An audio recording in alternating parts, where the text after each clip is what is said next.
Hey Pioneers, welcome to our newest edition of See You in the Workplace at Home series. I'm Zachary Staszewski from the Office of Alumni Engagement, and we're continuing our virtual interviews with notable Carroll alumni, learning more about their various jobs, industries, and workplaces.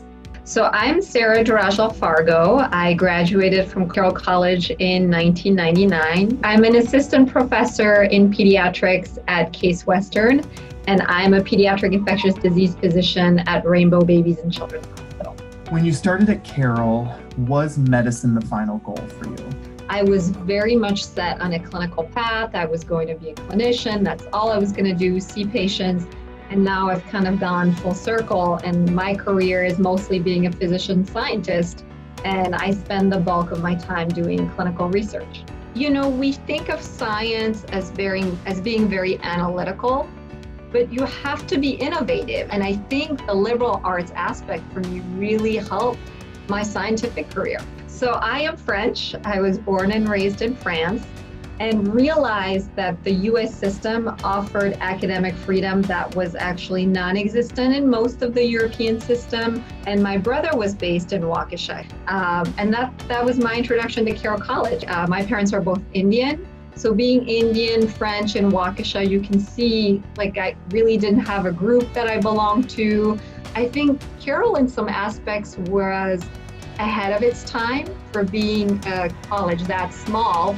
There were a lot of foreign students. We live in a global world. I encourage all of my medical students and residents and, undergraduate students that I mentor to really have a global perspective, not only on health, which obviously is what I focus on, but also to be well-rounded. And I'm really focused on social justice as being one of the aspects that I emphasize. And so I think it's extremely important to keep an open mind. After doing neurobiology research in a PhD program at the Medical College of Wisconsin after her time at Carroll, Sahera took the MCAT and was accepted to medical school in Maine at the University of New England. And pediatrics from early on was, I think, the specialty that I was drawn to. I finally had found exactly my niche. Met my husband in medical school. We both applied and both decided to do a pediatric residency. And we both got a position at Phoenix Children's Hospital, which is a large training center. During residency, you're still considered training, but you're a doctor. You've graduated from medical school, you have the tools in your belt, and we're really training you to become, that specialty, whether that's an internist or a pediatrician. I left after my residency and spent about 1.5 years in Malawi. I staffed the pediatric HIV clinic. And what was great is that I also was able to participate in policy making. So I participated with the WHO, the CDC. I was also a consultant for the Elizabeth Glaser Pediatric AIDS Foundation during my time there. And it was really incredible. It really was a turning point in my career where I realized this is truly what I want to do.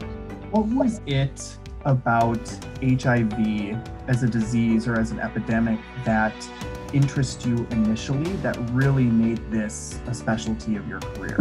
When you look at the number of people dying per day, HIV is the #1 infectious causes of mortality per day. There is a whole generation that we lost to HIV. What I care for and the patient population that my heart is with right now are those children who were born with HIV. So there's about 3 million children living with HIV, 90% of them in Sub-Saharan Africa. And I want to make sure we don't lose that generation.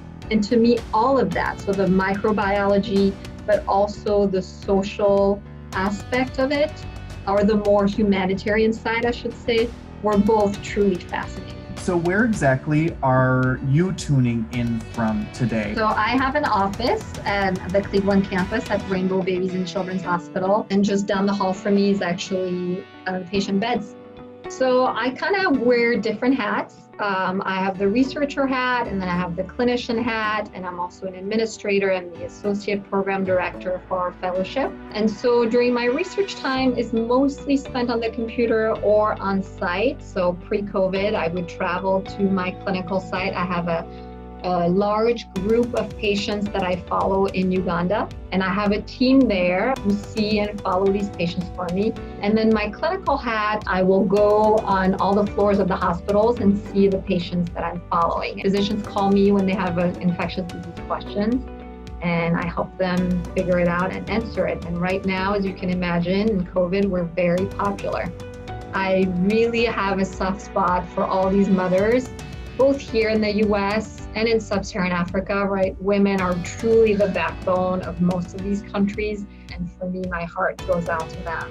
I believe, and this is particularly true for women scientists, that I think having strong women role model earlier on in my career played a huge role in deciding not only to pursue this career, but to realize that it was possible. And there's so many great women in STEM career, or STEAM even, at each stage of my career, whether that's an undergrad or graduate or medical school, or even now, a lot of the people who've had a strong impact were women. What do you try to emulate as a mentor yourself now? I really try to encourage and foster research in minority women. I've kind of made a point of making sure that they're supported, and they see that there's very few that look like me, right? That are younger, junior women who are minorities. I mean, I think I learned at Carroll very early on how to be an independent thinker, an independent learner. You know, what I call this is really the scientific method and the ground of what it is to be a scientist and asking questions. That was really fostered during my time at Carroll. Well, thank you so much, and we'll be in touch. Sounds good. Bye, Zach. Take care. Bye-bye.